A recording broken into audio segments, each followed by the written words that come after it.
Great, so let's actually build this out and make sure that this is actually going to work. So we'll have a function here, and this function, actually I'm going to pull this function out and we'll just call it callback. And then we'll stick it right here, function callback. So this is the important stuff that people are actually trying to learn. And this function callback is going to take an item, and then we'll return item times 2.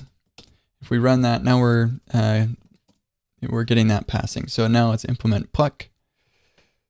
Get rid of that, call this callback. And I'm going to actually give myself a little bit of room here that I can scroll to, so that I can kind of put this in the middle, make it a little easier for people to see. Also, it would be good to drag this over a little bit so there's plenty of space over here for people to look at. So then we have our function called callback. And maybe with that dragged over, I could probably just slap that in there. And that it still just looks really noisy to have it right there. So I want to eliminate as much distraction as possible. So great. So we have our callback, and the callback accepts an item. And here we'll return item.name. And if we, we got them both passing. Great. So this is just 2 examples. There's really nothing here that's demonstrating how to use index or what that would be useful for. Honestly, I really can't think of a use case for that. And when I can't think of a good use case, I just show the API. And so here I'll say index and array, and then I can say console.log item index and array. And then we'll see that it logs out, okay, so here's our item.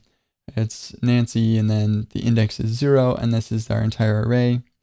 And then here we'll do another console log of a dash, and we'll put one right there too. And this is how here we'll get rid of that one actually. This is how I'll show it. So we have Nancy, the index, and then the array itself. And then for the next item, it's Bob, the index is 1, and then the array itself, and so on. And so just to show that what the API looks like, finally, it's also good to show what this context is. This is going to be crazy.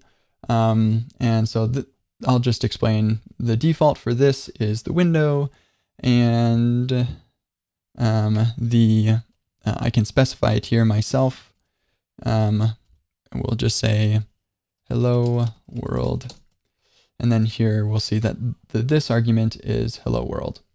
And I'll probably say that I would probably add that I have never actually used this argument for a map, because my functions don't use this argument that I'm mapping. So great.